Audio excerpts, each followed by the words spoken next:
She didn't even have the decency to call. Just a short text. 7 words that took 3 days of my life and turned them into silence. We're celebrating at his parents' this year. You understand, right? I read it while brushing egg wash over the pie crust, my hands sticky with flour and my heart already starting to crumble. I didn't answer right away. What would I say? Of course, darling. No problem at all? I knew how to play the accommodating mother. I'd been rehearsing that role for decades. It was Christmas morning now.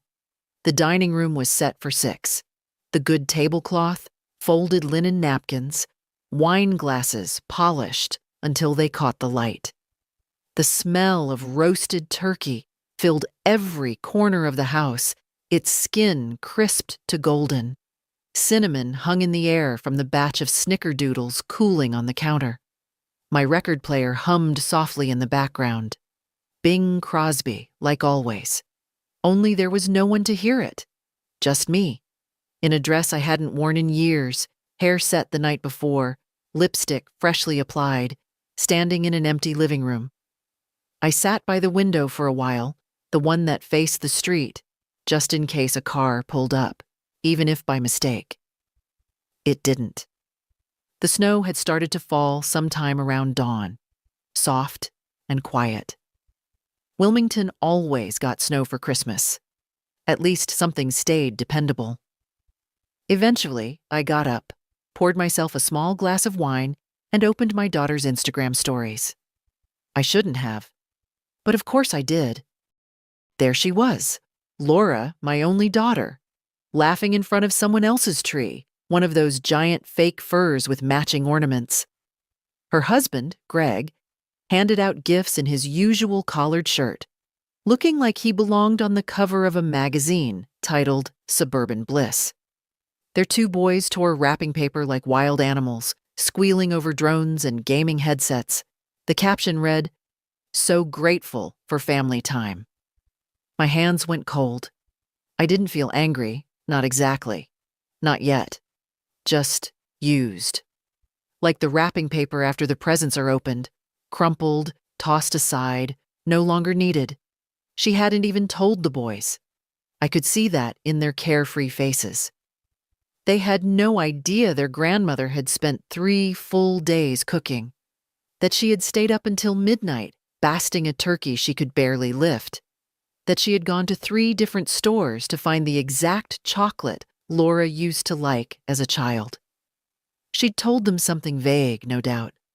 Grandma's too tired. Grandma said next year. Grandma understands. And I did understand. Oh, yes. I understood more than they thought. I turned off the phone and stared at the cold turkey resting proudly on the sideboard. 3 days of preparation, and what for? Not a soul would eat it. The message had come in just before midnight, and I'd stared at it so long I barely slept. The words echoed even now, crawling into every corner of the house. You understand, right? I replayed it in my head while folding away the leftover table settings. I kept the plates on the table longer than I should have, part of me hoping someone might still walk in.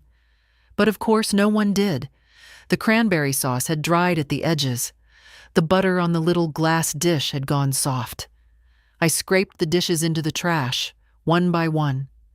The turkey would last me until March if I cared to keep it. I didn't. There was no point in pretending anymore, not even to myself.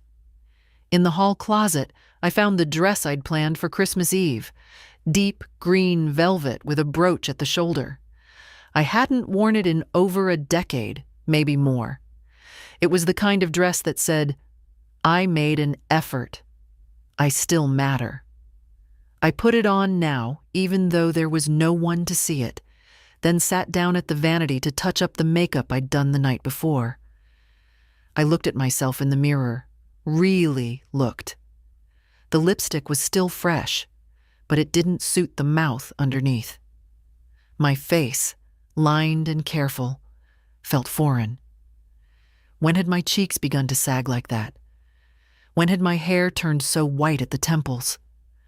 I used to think age came gradually, like the seasons. Now I knew better. It comes in an instant. One day you're a mother preparing Christmas for her little girl, and the next you're a forgotten old woman in a silent house. Still, I smoothed my hair with my fingers. Still, I kept the dress on. I wouldn't let them take that from me, too. Around noon, I made tea and sat with it at the kitchen table. The mug had "Best Mom Ever" printed on it, a cheap thing from a Mother's Day years ago. I almost laughed at the irony. I sipped slowly, watching the snow gather outside.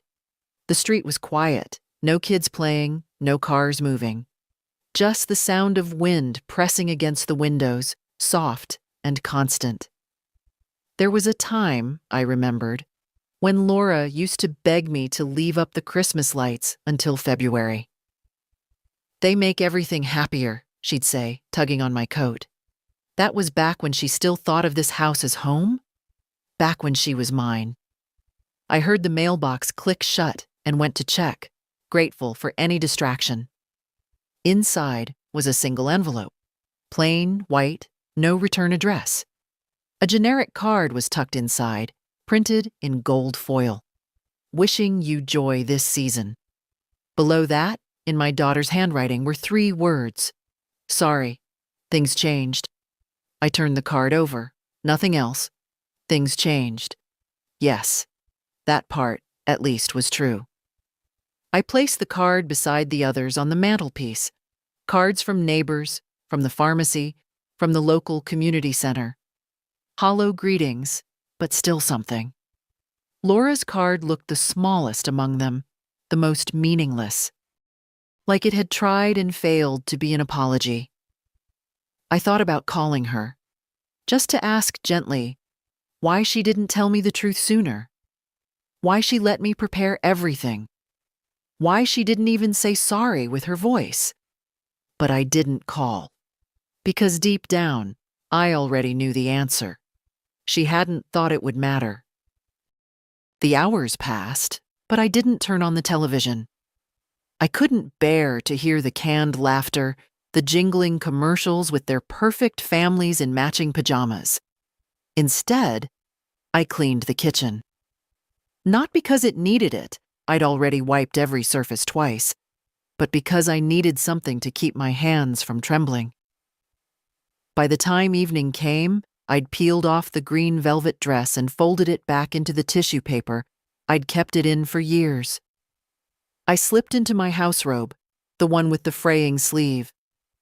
The silence in the house had thickened. It wasn't just the absence of sound, it was the absence of witness.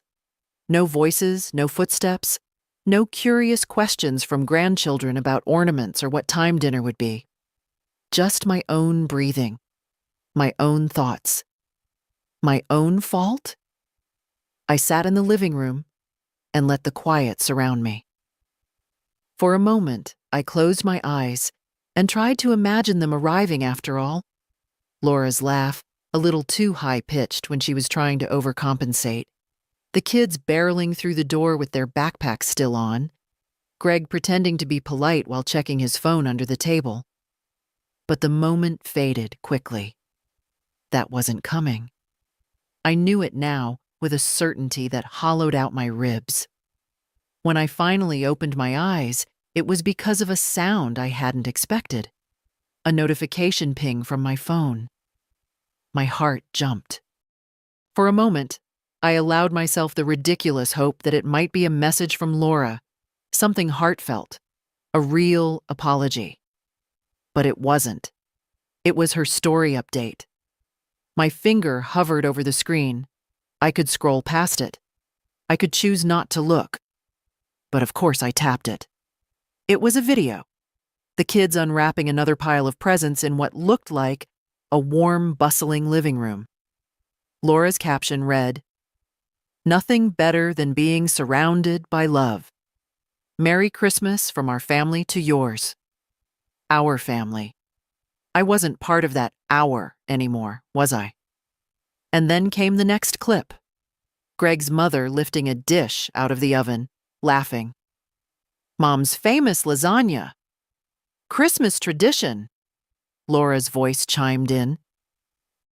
My lasagna had been the Christmas tradition for 29 years. I'd started making it the year after her father died, when she was 12 and said she wanted something different for Christmas Eve. I'd spent that whole afternoon figuring out a recipe that would feel special and still comfort her. She used to say I made it better than any restaurant. I watched the video twice, not because I enjoyed the pain, but because I needed to believe it was real, that she had said that she'd filmed it and shared it and tagged it, you and family. I put the phone down gently, as if it were something fragile. That was when I realized I hadn't cried. Not once. Not yet. And I still didn't. Instead, I got up and walked to the cabinet in the hallway. The top drawer stuck a little, always had. I forced it open. Inside was the old metal file box where I kept the paperwork. Bank statements, old receipts, copies of the checks I'd written over the years. A folder labeled Laura in thick blue marker. I pulled it out and took it to the table. There were checks for the down payment on their house, the first year of private school for the boys, a loan for Greg's business, $8,000, written with a hopeful note attached. Just until things stabilize. Thank you, Mom. They never paid it back. I'd stopped expecting it long ago. It wasn't just the money. It was the way I'd slipped into the background of their lives, always there, always helpful, always silent. The dependable one. The safe one.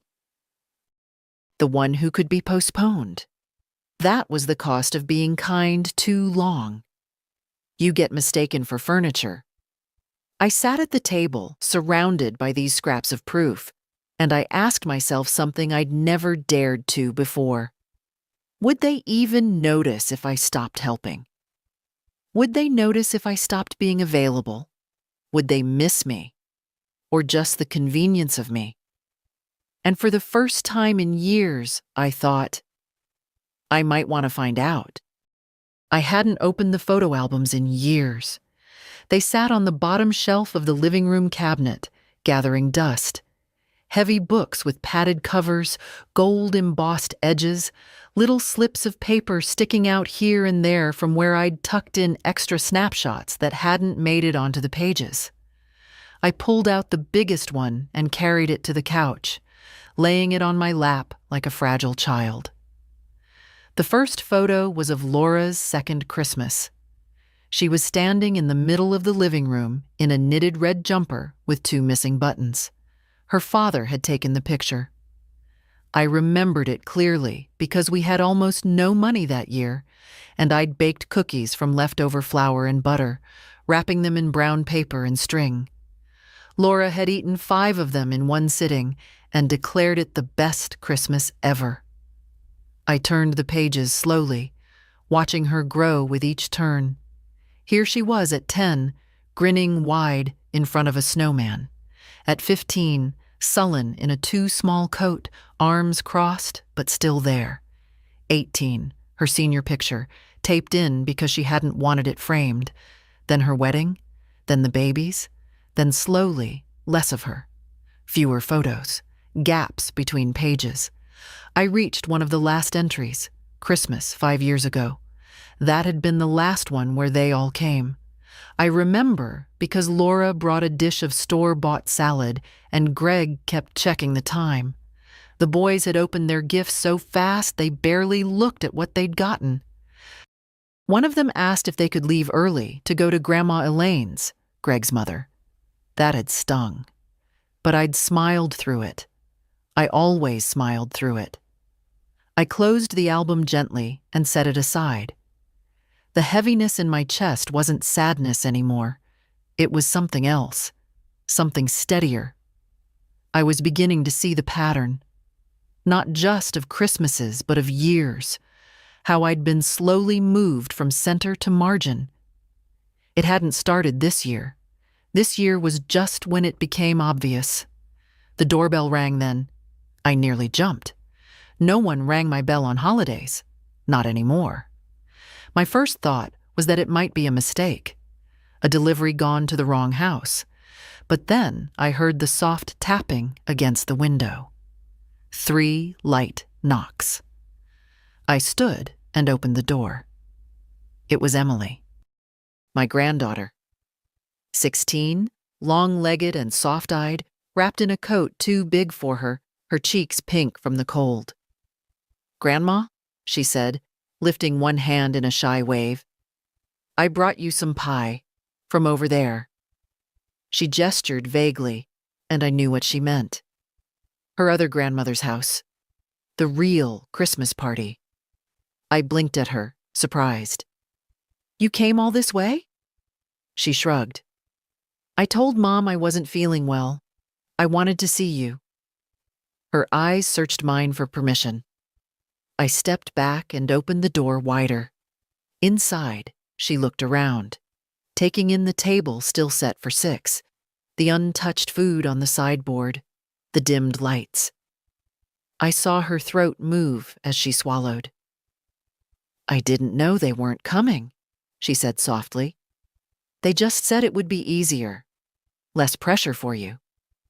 I gave a small laugh, dry and without joy. "Less pressure?" "I'm sorry," she said. "I think Mom didn't want to upset you. Or maybe she didn't want to hear what you'd say if she told you." She didn't have to hear anything. A message is easy to ignore. Emily looked down at the pie in her hands. "It's pumpkin. I know it's not your favorite. I just thought, maybe you'd like some company." I set the pie on the counter and reached for the kettle. "Then let's have tea," I said. She helped me pour it. We sat at the table, just the two of us. I didn't ask her what the others were doing. I didn't need to. I knew. She told me about school, about her friend Olivia's new puppy, about a book she was reading for English class. She spoke quietly, respectfully, with a kind of warmth that felt like balm on a wound I hadn't realized was open. At one point, she looked around the room again. "You really did all this?" "I do it every year." "For them?" "For me," I said after a pause. "At least that's what I used to tell myself." Emily nodded slowly. "You deserve better." I looked at her carefully. 16, yes, but she had an old soul. She saw more than most did. That night, after she left, I sat at the table alone again. But it felt different. Not better, not easier, but different. Because now, at least, someone had seen it. Had seen me. And sometimes that's enough to start something changing. She hadn't even told Emily. That realization came to me later, after the dishes had been put away, after I'd placed the pie she brought into the fridge with a little label so I wouldn't forget it was hers. The house was quiet again, but not quite as hollow. Her presence had left something behind, an echo of warmth, a reminder. But it also sharpened the sting. Laura hadn't warned her, not even a hint. Emily had believed they were spending Christmas together like always. I could tell from the way her face changed when she walked into the house and saw the table set, the roast untouched, the gifts unopened. She'd been embarrassed, not of me, but for me. I sat back down at the kitchen table, picked up my phone, and scrolled through my messages again. Nothing from Laura since the night before. Just the one sentence that still hung in the air like smoke. "We're celebrating at his parents' this year. You understand, right?" I did understand, and that was the problem. I put the phone down and reached for the manila envelope I'd pulled from the drawer earlier.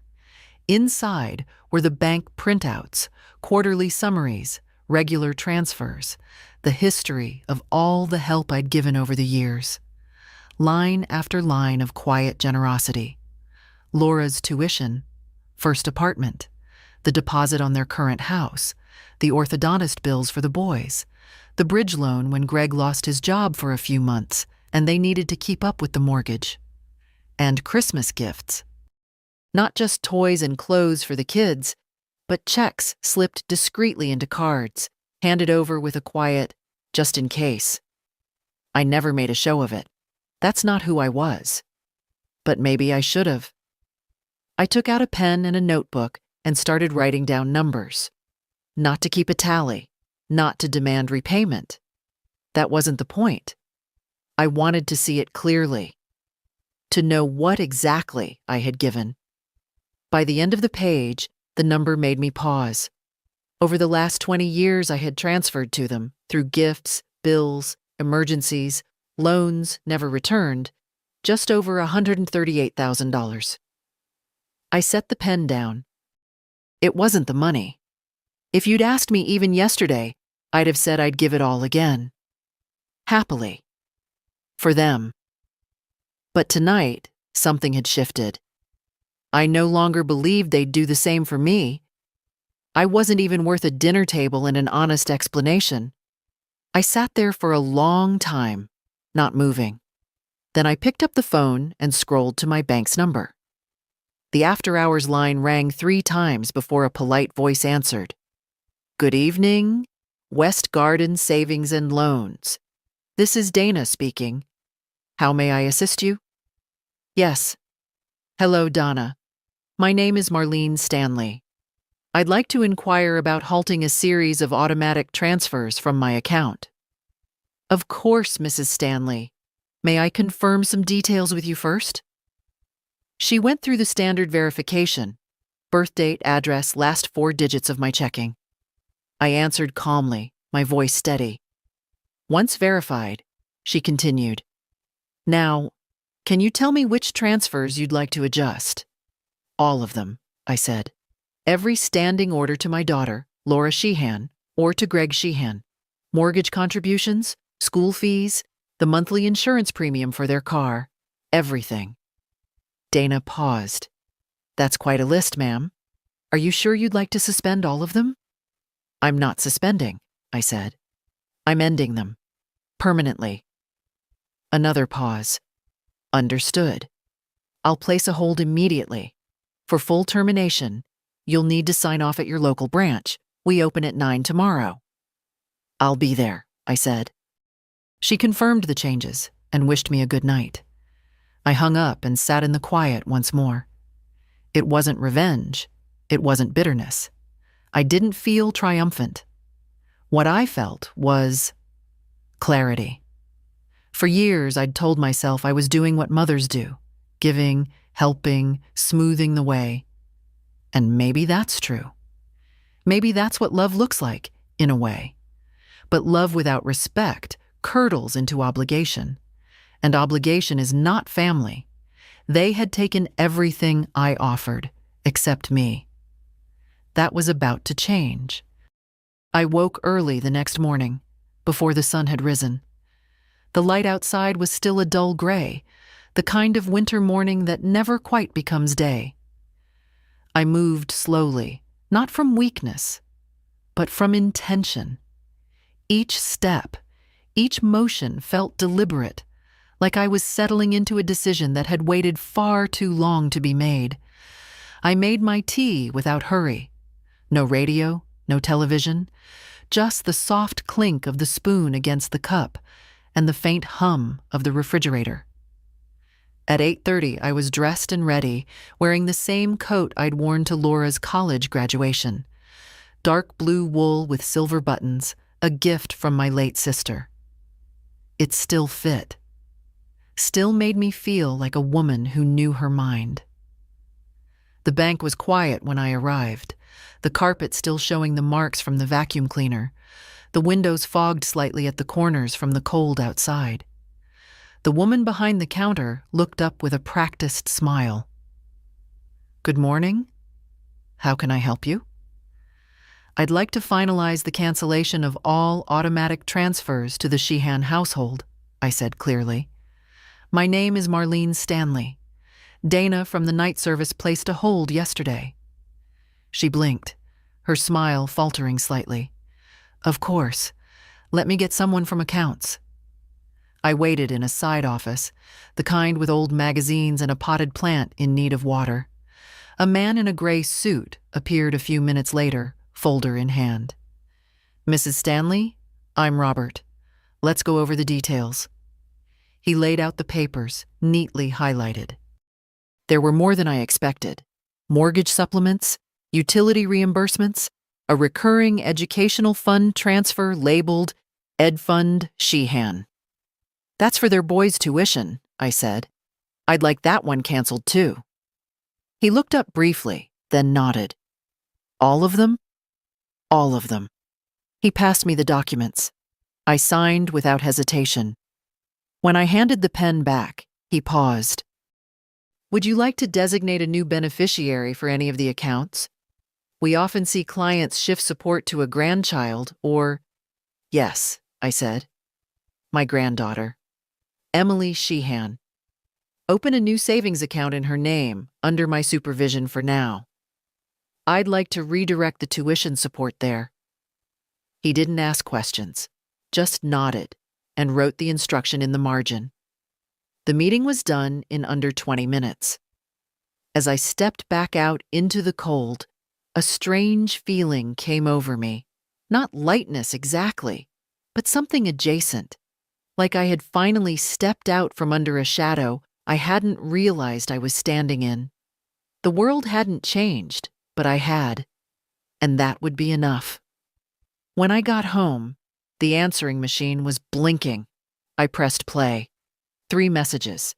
The first was from Laura. Mom, hey, I wanted to check in.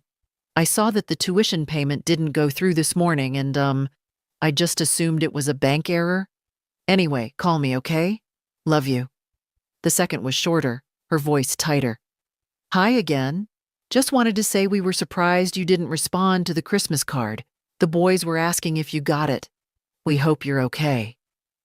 The third message came barely an hour after the second. Greg, this time. Hi, Marlene. It's Greg. I don't want to intrude, but Laura's really upset. She said you stopped some bank things and now Emily's saying weird stuff. Can we talk? Maybe there's been a misunderstanding. I didn't return the calls. Instead, I made a list. Not of grievances, of boundaries, lines that should have been drawn long ago. I sat with it, looking at each one. Then I picked up the phone, but not to call Laura. I called my lawyer. Francis met me at the door of his office with that same quiet nod he'd given me years ago when I came in after Henry died. He didn't ask unnecessary questions. That was one of the reasons I kept him as my attorney all these years. He listened first, and he never acted surprised. I need to update my will, I said simply, as I removed my gloves and folded them into my bag.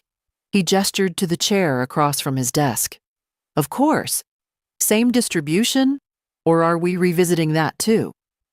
We're revisiting everything. He didn't flinch, just took out a pad and clicked his pen. Walk me through it. I laid it out clearly. The house was to remain in my name until my passing, with a legal provision barring any transfer or pressure to sell. All financial assets were to be placed in trust, with Emily as primary beneficiary and me as trustee while I lived. Laura and Greg were to be removed from any discretionary access. No more default inheritors. No more assumptions. I'm not doing it to punish anyone, I said after a pause. I just need to protect what's mine and to give to someone who hasn't treated me like a bank. Francis nodded slowly. You don't need to justify it to me, Marlene. I've seen this happen more often than I'd like. I let that sit for a moment. Did you ever feel like you disappeared while still being alive? I asked quietly. He looked at me over the rim of his glasses. Every Tuesday when my grown son calls only because his car insurance is due. I smiled, a little bitterly. Then you know. He began drafting the documents, reading each section aloud. When we reached the clause about the trust for Emily, I felt something settle inside me, a steadiness. I wasn't angry anymore. I was claiming my name back, my worth. "I'll have the finalized papers by Friday," he said as he stood to see me out. "We'll need a witness when you sign. I'll arrange for that."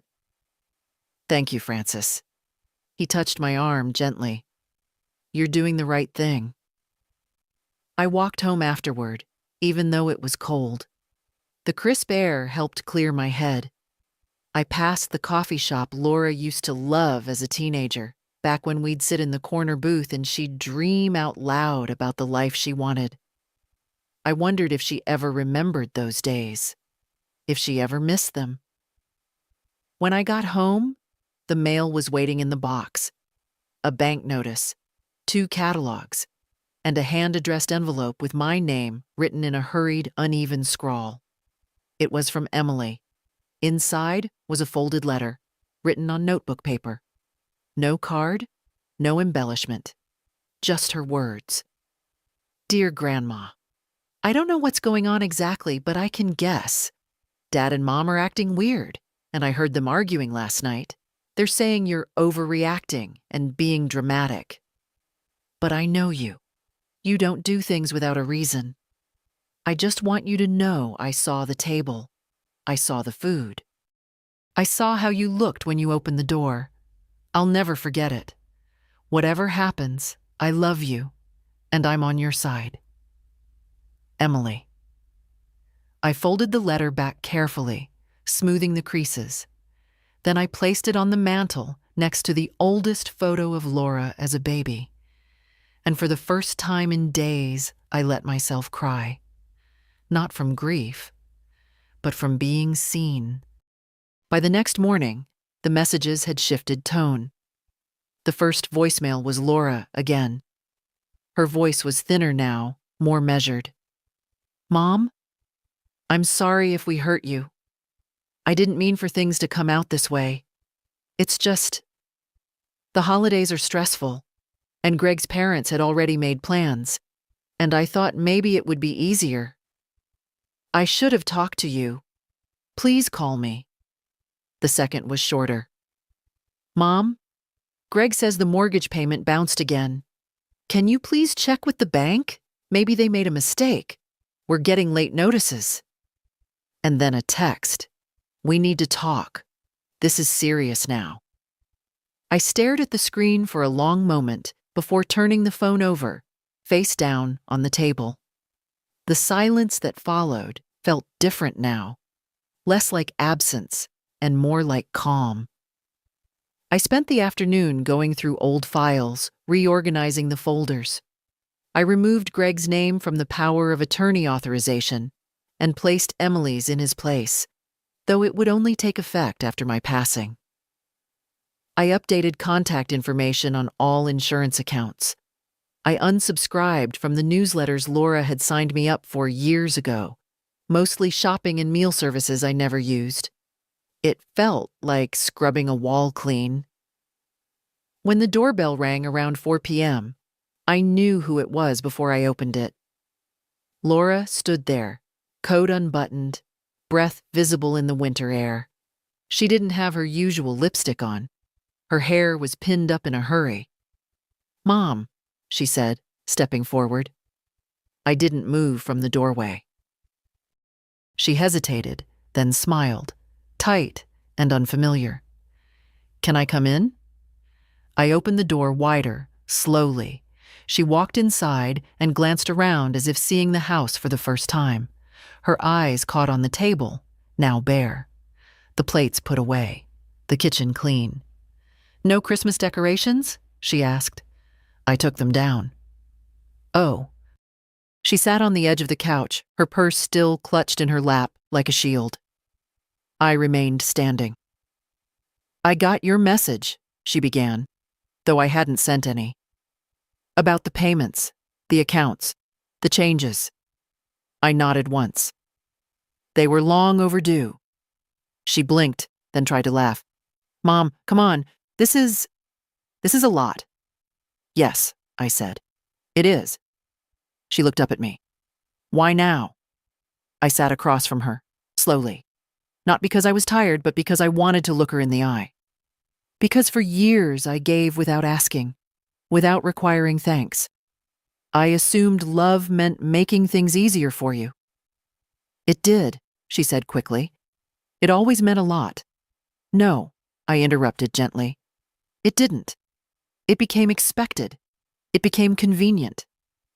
You didn't ask me to cook this year because you didn't want to say the truth, that I wasn't invited.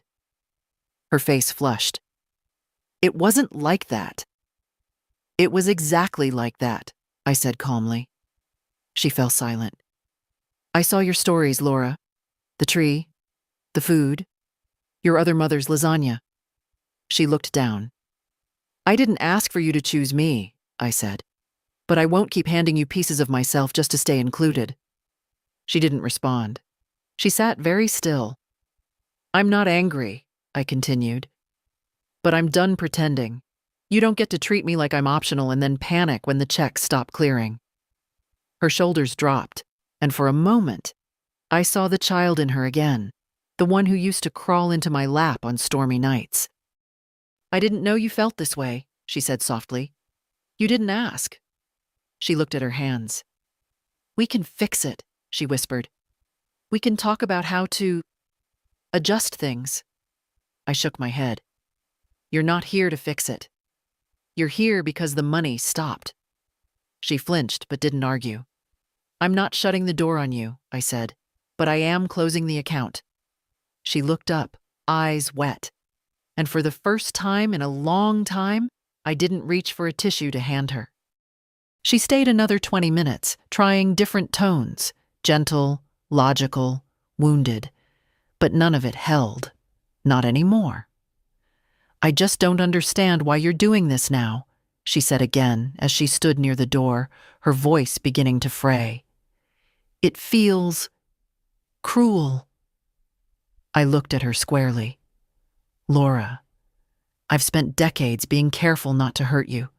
Maybe that's what allowed this in the first place. She opened her mouth, then shut it again. Outside, the wind had picked up. I could hear the trash bin lids rattling down the street.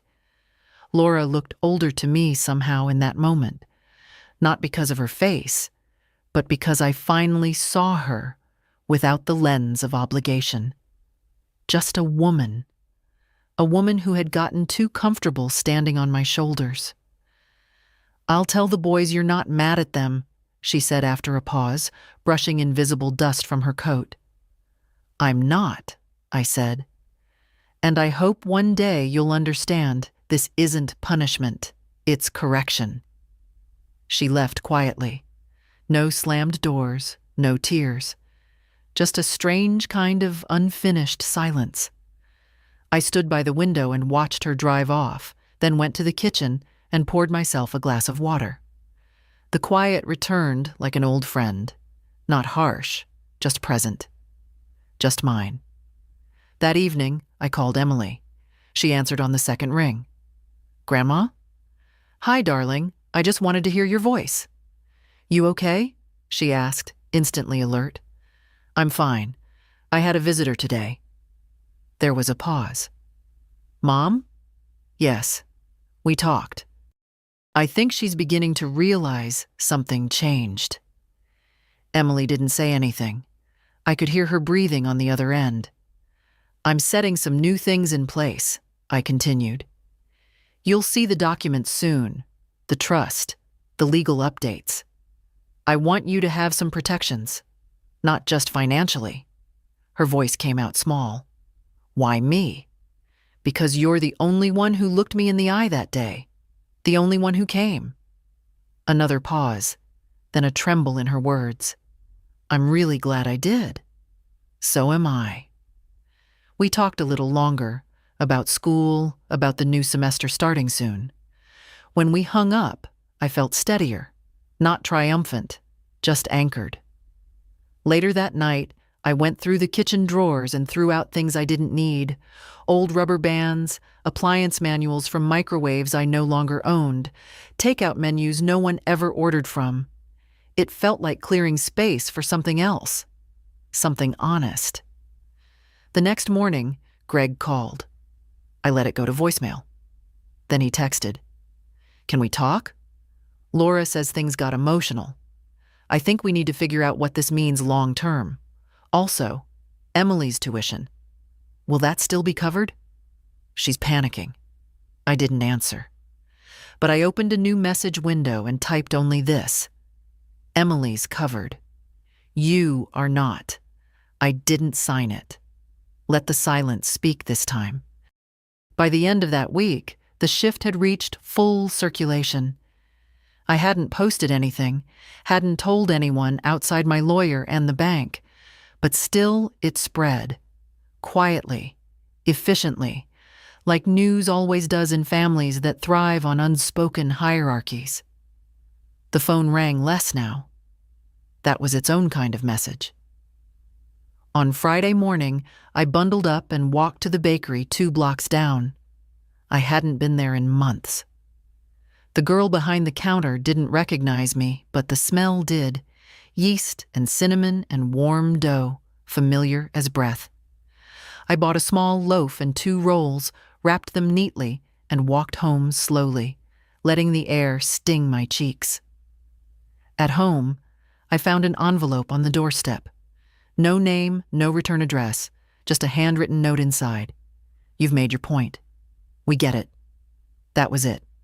Not signed, not explained, not even folded neatly. I placed it in the trash without hesitation. Because no, they didn't get it. Not yet. Getting it would mean understanding I wasn't a withdrawal machine with a maternal smile. Getting it would mean not treating my choices like a tantrum. That afternoon, Emily dropped by unexpectedly. She had a knit scarf wrapped around her neck and brought a grocery bag with 2 oranges and a jar of jam. "I traded shifts with a girl at work," she said shyly. "Figured I'd come help you put away the holiday stuff." We took down the wreath first, then the old ornaments. She asked about each one, where I'd gotten it, how long I'd had it. It felt like building something new between us, story by story, piece by piece. When we got to the box labeled "fragile," she stopped. "Did you really cancel everything? For them?" I looked at her. "Yes." Emily bit her lip. "They're upset." "I'm sure." She hesitated. "Dad said you've changed." I smiled gently. "I've remembered who I am." She didn't press. Instead, she held up a tiny porcelain angel and asked where I'd found it. We spent an hour that way, not talking about the others, just us. When she left, I stood by the door longer than usual. I watched her walk away down the street, scarf trailing behind her like a ribbon. She didn't look back. Not because she didn't care, but because she didn't have to. She knew I was still standing there, still loving her, without condition, but no longer without boundary. And that made all the difference. Saturday morning brought a different kind of stillness. Not the lonely kind, but the deliberate kind. Like something had settled in the walls. Like the house had finally exhaled after years of holding its breath. I spent most of the morning writing letters. Not dramatic declarations, just quiet things. Notes to myself, really. One was titled, "What I Won't Do Anymore." I listed them carefully. I won't apologize for saying no. I won't downplay how much something hurt just to keep peace. I won't let love be measured in money. I won't confuse usefulness with worth. By the time I finished, I felt lighter. Around noon, the phone rang. I didn't recognize the number. I let it go to voicemail. A minute later, the message played. "Mrs. Stanley, this is Linda Carter from Southridge Academy's finance office. I wanted to confirm we received the updated payment instructions for Emily's tuition. The trust account you set up has been processed, and the next semester is fully covered. Thank you for the clarity. It really helped us move quickly." I sat very still, then allowed myself a small smile. There. That was what real giving looked like. quiet, clean, with no strings attached. Not because someone expected it, or because I was afraid to be left out, but because I chose to. At 2, I received an email. Subject line: "Please read." It was from Laura. I didn't open it right away. I made tea, took a slice of bread, let the kettle whistle before lifting it. Only then, when I was seated at the table, did I click. "Mom, I don't know how to say everything I need to. I've rewritten this message 5 times. Nothing sounds right. I didn't handle Christmas well. I know that now. I didn't tell you because I didn't want the guilt or the conversation. That was cowardly. I thought you'd be okay. You always are. That's the problem, isn't it? You're always okay, and I've used that as an excuse. I didn't mean to make you feel small or invisible, but I did. I can see that now. We're struggling to process all of this. The money, the trust, the changes. It feels sudden, even though I know it probably wasn't. You've always been generous. Maybe too generous. I think I got used to it. We all did. It became background. But I miss you. I miss the you that made holidays feel safe. I miss the smell of your kitchen. I miss how you always knew when something was wrong.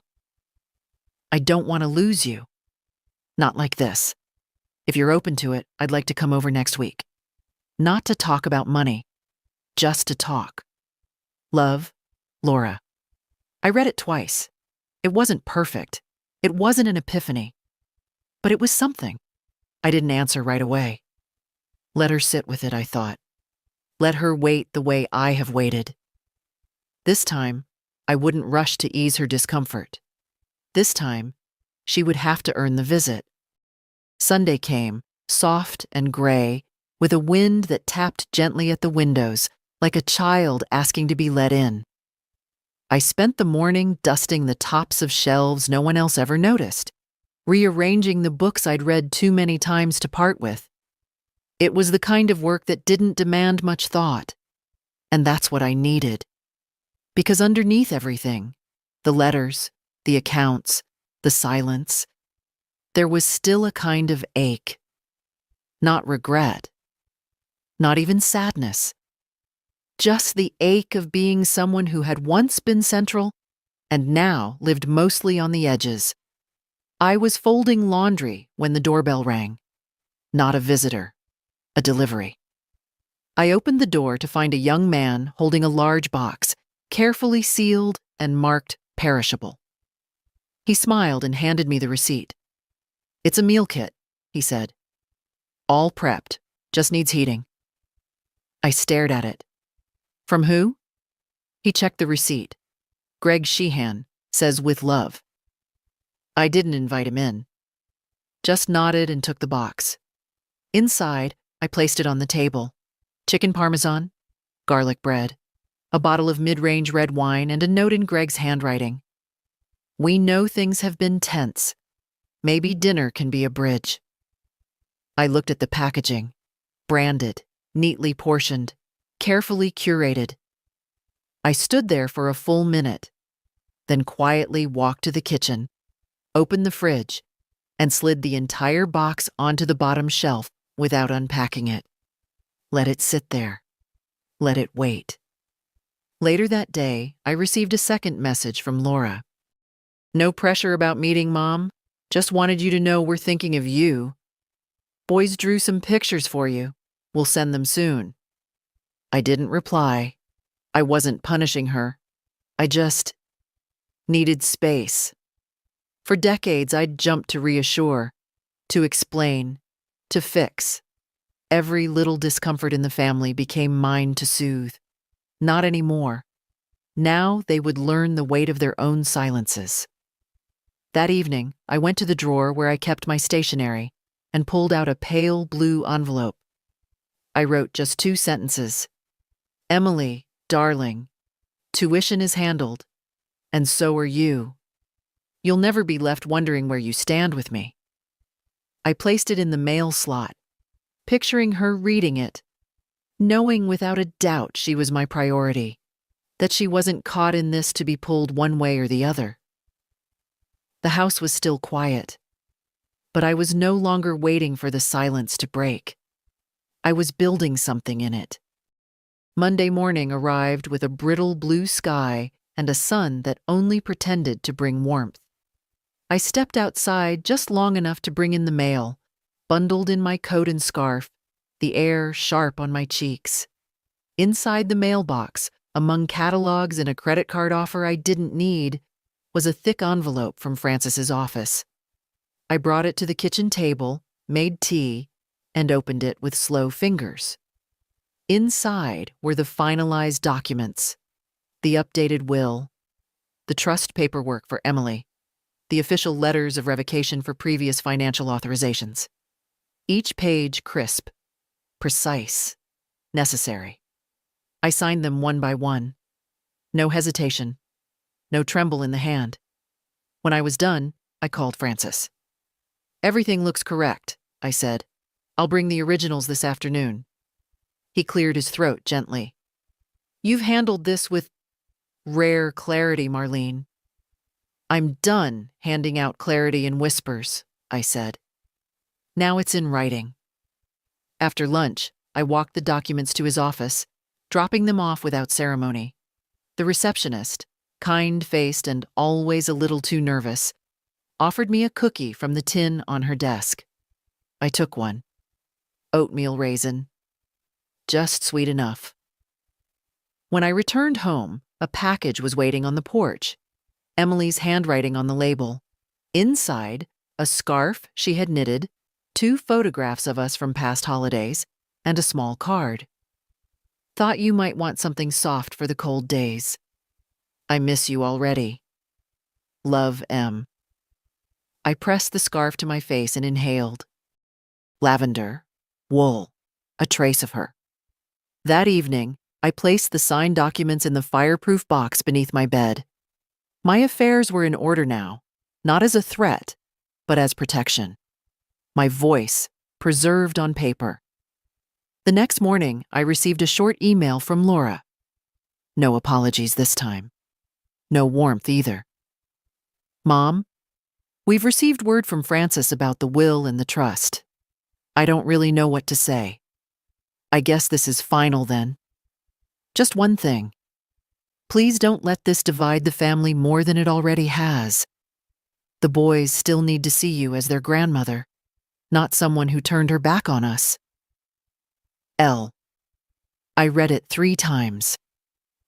Then I closed the laptop and whispered to the quiet around me. I didn't turn my back. I just stopped kneeling. She didn't knock this time.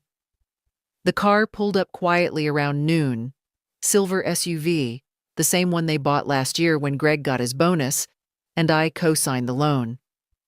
I watched from the window as Laura stepped out alone, glancing once toward the house like she didn't know whether to come in or turn around.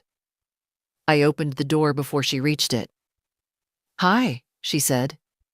"Come in," I answered, stepping aside. We didn't hug. She walked in like someone visiting a place she used to know, pausing slightly in the hallway, glancing at the photos still hanging there. Wedding portraits, baby pictures, school days. I hadn't taken any of them down. I didn't need to erase her to move forward. I just needed to stop pretending I didn't exist outside of her. "I didn't bring the boys," she said. "Thought it'd be better this way." I nodded. "Probably." We sat in the living room. She didn't take off her coat. There was a long stretch of silence before she spoke. "I've been trying to find the right way to talk to you, but it keeps coming out wrong." I didn't interrupt. She folded her hands, then unfolded them. "I didn't think it mattered that much. Missing one Christmas. We'd been running around so much. Greg's parents wanted to host for once, and I thought, maybe you'd be relieved." "Relieved?" I asked. "To not have to do all the work. To not cook, clean, host. I thought I was doing you a favor." I studied her face. "Then why didn't you say that?" She looked down. Because I knew it wasn't true. Not really. We sat quietly for another moment. Then I asked, "Why didn't you tell the boys?" Her voice lowered. "I didn't want to make you the bad guy." "I see." She winced at that. "I didn't come to argue," she said softly. "I came because I think you're right." That stopped me. "You are," she continued. "I've treated your help like a given, not maliciously, not even consciously. But I did. And Greg did. We expected it. We forgot it came from somewhere. From someone." I said nothing. "We're scared," she admitted, voice shaking now. "The mortgage, the school fees, we've never been good with planning. I guess we always thought there'd be more time." "Time doesn't replenish," I said. "Not like money." She nodded. "I've felt the distance before, but I never thought it would close around me." I looked at her then, not the daughter I had once held in my arms, but the woman sitting here now, frightened, confronted. "I didn't change the will to punish you," I said. "I changed it because I finally realized what love should cost, and what it shouldn't." Tears filled her eyes. She didn't wipe them. "I don't know how to fix this," she whispered. "You don't," I said gently. "You accept that it's different now, and then you show up. Not with gifts, not with calls when the account goes quiet. You show up as a daughter, not a dependent." She nodded slowly. "I can try," she said. "Trying isn't asking to be taken back," I said. "It's asking to be let in again." For the first time in years, she really listened, and I let the silence finish the rest. January drifted in with its usual grayness, but this year, it felt less like an end and more like a clearing. The house was quiet, yes, but no longer echoing with disappointment. Just calm. Just air and warmth and me. I saw Emily twice that week. She brought over a puzzle we did together at the kitchen table, like we used to when she was little. 1,000 pieces. Took us 3 evenings. On the last night, we stayed up past midnight, laughing over missing corners and tea gone cold. She didn't mention her parents, and I didn't ask. A few days later, Laura sent a postcard from their weekend trip to the mountains. No explanations, no complaints. Just a photo of the snow and 3 words. "Thinking of you." That was enough. I didn't need a complete rewrite of the past. I just needed space to write my own ending. The lawyer confirmed everything was filed, notarized, and recorded. Emily's trust was active. My choices were protected. There would be no misunderstandings. Greg never called again. Laura still texted tentatively. I answered sometimes. And one evening, I sat with a cup of chamomile tea, the lights low, the house warm, and thought to myself, not bitterly, not sadly, just clearly, I had given them enough, more than enough. What I had left, I would give to myself, and to the ones who truly saw me.